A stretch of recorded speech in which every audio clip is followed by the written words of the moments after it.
down, no? Walang problema. Pagkanayan mo na yung emergency power supply. Yes, sir. Ilipat niyo ang monitor sa sunflowers! Okay, heto na.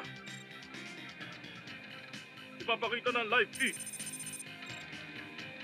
Okay pa tayo. Ligtas ang sunflowers. Magaling! I-project ko rin ang monitor ko sa main screen. May pinadalang bagong impormasyon ng HQ. Opo. Ay, salamat! Goto, bakit ganyan? Ano nangyayari sa ibang feed? Mukhang may problema po tayo sa power room. Dahil doon, tinamaan ng ilaw, main elevator, at pati ang ilang surveillance camera hindi gumagana. Nagloloko rin ang emergency system ng pangalawa at panglimang sunflowers. Kahit okay. Sabi na nga ba nandito ka pa rin sa loob eh? Hindi. Sa pagkakataong to, mukhang hindi na si Kid ang gumagawa nito. Ha? Anong ibig mo Enjoy sabihin? watching Yung nirequest kong impormasyon dumating TheTV.com. na at may problema tayo sa isa sa mga samurai ninyo. Ha? Talaga po? Ayon dito sa records, isa sa samurai nyo ang may kakambal na namatay sa Arles, France. Yung lugar kung saan mismo ipininta ni Van Gogh ang sunflowers. Nakatala sa police report na natagpuan ng kambal niya na may bala sa puso at gunpowder sa kamay. Kaya suicide ang nirecord na dahilan ng pagkamatay niya. At sino ito? Anong pangalan niya? Si Koichi Azuma. Sumabaka mo? Oo, ang kuya ng restoration expert ninyo, si Koji Azuma. Hindi siya nag-suicide. Ako ang pumatay sa kanya. Yung live feed ng pangalawang sunflowers, tingnan nyo! Yung pangalawang monitor! Azuma! Magpaliwanag ka. Bakit mo siya pinatay? Si Kuya Koichi kasi, hindi siya natahimik hanggat hindi namin nahanap ang sunflowers ng Asia. Pero isang araw, bigla na lang siyang nagbago. Nahanap nilang sunflowers ng Asia? Anong sinasabi mo? Hindi ba't nasunog na ang painting na yun noong World War II? Hindi totoo ang balitang yon. Ha? Ang totoo, nung araw na yun sa Asia, nung nasusunog ang buong bayan dahil sa mga pag-atake, nakadikit ang painting sa dingding noon dahil gustong mapigilan ng may-ari ang pagnanakaw nito. Kaya naman inupahan niya ang lolo ko na karpintero para gawin yun. At nung nilamon na ng apoy yung gusaling kinalalagyan nito, pinuntahan agad yun ang lolo ko.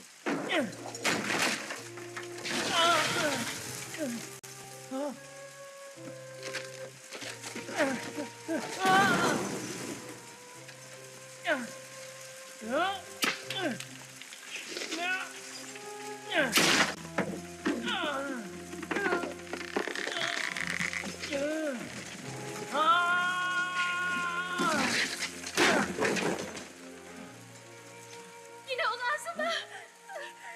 Bini! Ginoong Azuma! Ano po? Diyan lang kayo!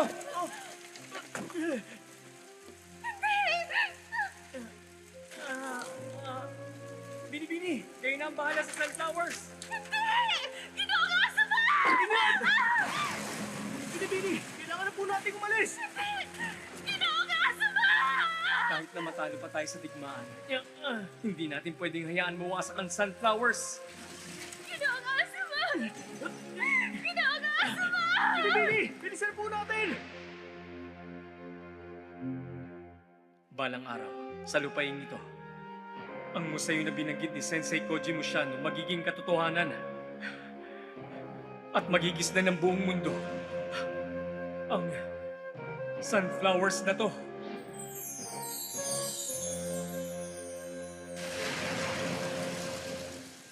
Yun ang laging kinukwento sa aking nangyari. Alang-alang sa lolo ko, naglakbay kami para hanapin ang sunflowers na yon. Hindi nagtagal na hanap namin ito dahil sa kwento ng isang tagapagsilbi.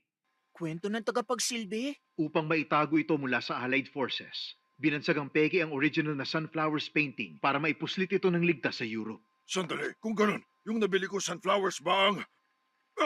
sunflower ng Asia? Hindi pala ito nasunog? Tama.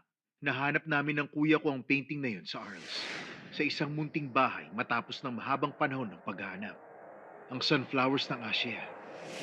Kaso, pagkatapos ng lahat ng pinagdaanan namin para lang makita ang nawawalang painting, biglang nagbago ang isip ng kuya ko. Biglang tutol na siya sa unang plano namin at sinabi niya masisirain pa niya ang painting kaysa ilabas ito ng Arles. Siyempre hindi ako sumangayon sa kanya dahil labag ito sa huling habilin ng lolo namin. Hindi mababaliwala ang pagkamatay niya. Pinagawayan namin yun. Isang araw naglabas si kuya ng baril at tinutok yun sa painting. Sinubukan ko siyang pigilin pero...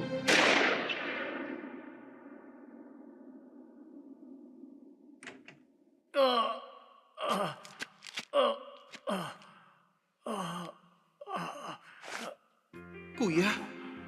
Anong... Alis na! Kuya! Sabi ko tumakas ka na. Pero, Iwan mo na ako.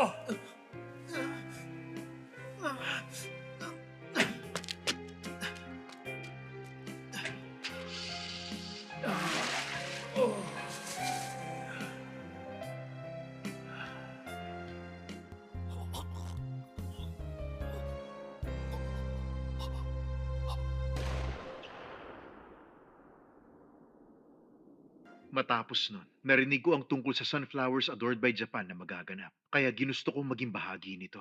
Nasaksiyan ko ang pagbabalik ng Sunflowers ng Asia sa Japan, kaya kontento na ako. Alam kong natupad na ang nais ng lolo ko. Pagkatapos ng exposition, binala ko na sumuko sa mga pulis. Pero mukhang mapapaaga ito. tingin ko rin nga. Kukontakin ko na si Inspector Megure para ipaaresto ka. Hahayaan mo naman kaming gawin yon, tama? Oo, syempre naman. Pero kung iniisip ninyong akong nagpahamak sa iba, nagkakamali kayo. Ha? Sa presinto ka na magpalusot. Ano to? Nasusunog ang painting! Huwag mong ibahin ang usapan! Hindi niyo ba nakikita ang apoy? Totoo, may sunog nga. Gumawa kayo ng paraan! Hoy! Ano ba kasi ang nangyayari? Anong sinasabi ng heat sensors natin? Mabilis na tumataas ang temperatura. Mukhang totoong may sunog na nagaganap. Bakit hindi pa rin inaapula? Imposible dahil bagsak ang security system natin. Wala na tayong ibang magagawa. Lahat ng personnel, magtungo sa rooftop! Goto, buksan mo ang labas ang patungo sa itaas! Yes, sir. Lahat kayo, sumunod kayo sa akin, bilis! Conan, halika na! Opo! Sir, bilisan niyo po! Halos nakaabot na rito yung apoy! Oo nga, konti na lang. Okay, tara na bata. Bilis na. Dito, dali! Anong tinatay kayo dyan? Bilis na! Conan, bilis!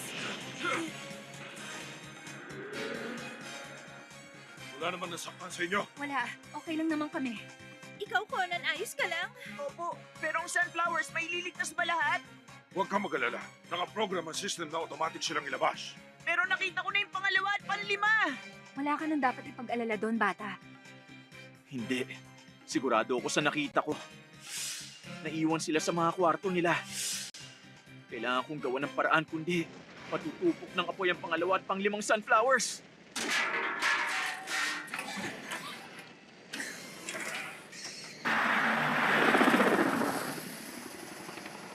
Ano ba nangyari dito? Basta ibaba mo tayo doon. Opo. Sabi ni Inspector Nakamori, maghintay lang ako sa labas, kaya ilapag mo lang dyan sa bukana. Nandito kami! Bilis! Bilisan niyo!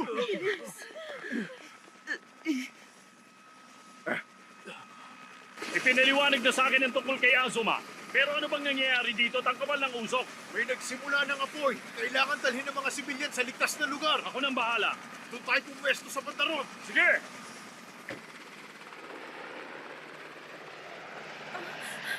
Conan? Hindi kaya... Isip! Ang saklap nito.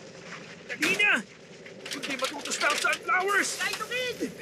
Ikaw, di ba lumikas na kayo? Yung isang na-stuck sa painting, gumana na ba ang safety mechanism ng ikalimang sunflowers? Oo, madali ko natanggal yung nakabara doon pero ayaw matanggal nito. David! Kapag nagtagal pa to rito, malulusaw na to. Tabi ka muna! Uy, huwag mong gawin yan! Masisira ang painting! World treasure to! Ah!